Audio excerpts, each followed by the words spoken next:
With nowhere else to go, 28-year-old Adeline Prescott packed her entire life into a Honda Civic and drove 11 hours north, straight into a secret that would change everything she thought she knew about her family. She didn't know it yet. All she knew was that her apartment lease was gone, her job at the marketing firm had restructured her out the door, and the only place left standing for her in this world was a cottage in the hills of northern Vermont that used to belong to her uncle Walter. Walter Hendricks had died 6 weeks earlier. Quietly, the way he did everything. No fanfare, no big funeral, just a small gathering at the local Grange Hall where half the town showed up even though nobody could quite explain why they loved him so much. Addie barely remembered him past childhood summers. An old man in flannel who smelled like wood smoke and always had dirt under his fingernails. The lawyer said the cottage was hers now. Paid off, no debts, sitting on 11 acres just outside a town called Thistlewood. She almost didn't take it, but almost didn't pay rent either. So on a gray October afternoon, she pulled up a gravel driveway lined with apple trees bent low with fruit, and she looked up at a cedar-shingled cottage that looked like it had grown out of the hillside instead of being built on it. The front door stuck. The porch creaked. Inside smelled like beeswax and old paper. And in the back bedroom, she found a single bed, neatly made, like he'd expected to come back and sleep in it again. That first night, she cried more than she expected to. Not for the job. Not for the apartment. For a man she barely knew, in a house that somehow already felt like grief. By morning, she decided to stay. At least until she figured out her next move. She spent the first week just cleaning. Sweeping out corners nobody had touched in years, hauling old newspapers to the burn pile, airing out quilts that smelled like cedar chests. The kitchen still had a coffee tin with grounds in it. The bathroom mirror still had his shaving kit sitting on the shelf like he'd stepped out for a minute. It was on the 7th day that she found the shed. It sat behind the orchard, half hidden by overgrown lilac bushes, padlocked with a rusted old lock that looked older than she was. She almost left it alone. But curiosity and maybe a little bit of loneliness got the better of her, and she pried the hasp loose with a crowbar she found in the barn. Inside wasn't tools. It wasn't junk either. It was rows and rows of small glass jars, each one labeled in careful handwriting. Seeds. Hundreds of them. Dates going back decades. Names she didn't recognize: Black Oxford, Ashmead's Kernel, Roxbury Russet, Wolf River. Apple varieties. Old ones. Some she'd later learn hadn't been commercially grown in over 100 years. Now, before I go any further into what Addie found next, where are you watching from tonight? Drop your city or country down in the comments. I love seeing how far these stories travel. And if you haven't already, hit that subscribe button and give this video a like.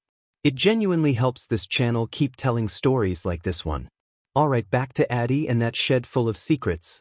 Taped to the inside of the shed door was a logbook. Leather-bound, falling apart at the spine. She sat down right there on an overturned bucket and started reading. The first entry was dated 34 years earlier. Found 3 surviving grafts of the Hendricks suite on old cobland before the county cleared it for the highway. Took cuttings. If this variety dies, it dies with me trying.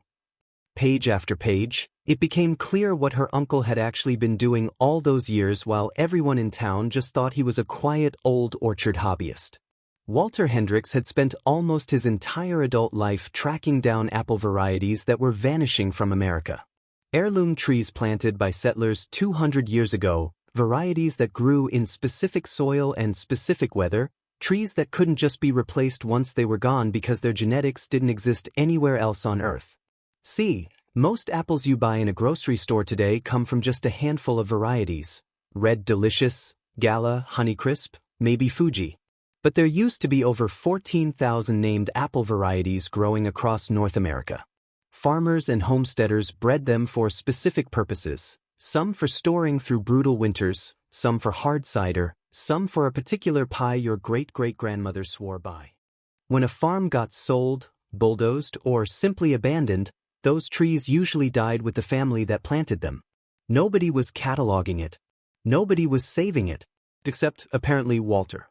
He'd traveled to old homesteads before they were torn down. He'd talked to elderly farmers who remembered where their grandparents' trees used to stand. He'd graft cuttings from dying trees onto healthy rootstock, keeping genetic lines alive that would have otherwise disappeared forever. Grafting, Addie learned from his notes, isn't like planting a seed. A seed from an apple won't grow into the same variety. Apples don't reproduce true to type that way. The only way to keep a specific variety alive is to physically graft a cutting from the original tree onto new rootstock, basically cloning it. It's slow, patient work, and Walter had apparently been quietly doing it for over 3 decades. Addie kept reading. The orchard behind the cottage wasn't just an orchard. It was a living seed bank. Some of the trees in those rows were, according to Walter's careful notes, the last known specimens of their variety left in existence. But that wasn't even the secret that hit her hardest. Near the back of the logbook, tucked between entries about grafting techniques, were letters. Dozens of them. From people all over the state. Farmers thanking him for cuttings that saved their family orchard. A cider maker in Burlington thanking him for a variety that let her recreate her grandfather's recipe. A school in the next county thanking him for donating trees for their agricultural program. No charge, no fanfare, just a note that said, "Plant these, teach the kids where food actually comes from." Walter hadn't just been saving apples. He'd been quietly rebuilding something that America had almost let slip away entirely. A connection between people and the land that fed them, one grafted branch at a time. Addie sat in that shed until the light outside turned orange, reading letter after letter from strangers who all seemed to know a version of her uncle she'd never met. The next morning, she walked into Thistlewood proper for the first time since arriving. She stopped into the little diner on Main Street, and when the waitress, a woman named Darlene Whitcomb who looked to be in her 60s, asked if she was Walter's kin, word apparently spread fast, because by the time Addie finished her coffee, 3 different people had stopped by her booth to tell her stories. A retired schoolteacher named Ronald Beaker told her Walter had replanted the orchard at the elementary school after a storm wiped it out, using cuttings from his own trees, and never once asked for a dime. A younger man, maybe 30, named Cole Ferris, told her Walter had helped him save his family's cider orchard from being sold off to developers by tracking down a nearly lost variety his great-grandfather had originally planted, giving Cole something rare enough to build a small business around. Everybody had a story. Nobody had known the full scope of what he'd actually built until Addie started piecing it together herself. She went back to the cottage that evening different than she'd arrived. Somehow lighter, even though she still had no job, no plan, and a stack of bills waiting in her old apartment's forwarding mail. Over the following weeks, Addie made a decision. She wasn't going to sell the property. She wasn't going to let the orchard get bulldozed for a subdivision the way half the county's old homesteads had gone. She started small. She reached out to the local agricultural extension office, and it turned out they already knew about Walter's work. He'd quietly partnered with them for years without ever taking public credit for any of it. With their help, she began properly documenting every variety in that orchard, working with a horticulturist to make sure the collection didn't die with her uncle's death. She also found, folded at the very back of the logbook, a note addressed simply to whoever finds this. It read, in Walter's careful handwriting, that he never had children of his own, but he always hoped somebody would care enough one day to keep the trees growing. Not for profit. Not for recognition. Just because some things are worth saving even when nobody's watching. Addie framed that page and hung it in the cottage kitchen, right where the coffee tin used to sit. Word got around about what she was doing, and slowly, people started showing up. A retired botanist from the university offered to help catalog the genetic records properly. The school where Walter had once donated trees asked if Addie would come speak to the students about heirloom varieties. Cole Ferris, the cider maker, offered to partner with her on preserving cuttings before certain trees got too old to propagate.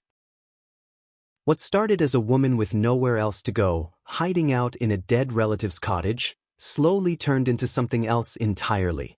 A quiet mission, picked up right where Walter left off. She still didn't have her old job back. She still didn't have her old life.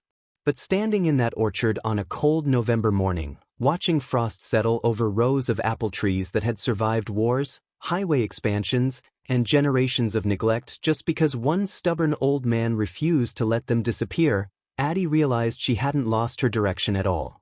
She'd found it. Sometimes the things that save us aren't the things we go looking for. Sometimes they're sitting behind a locked shed, waiting patiently for exactly the right person to finally open the door.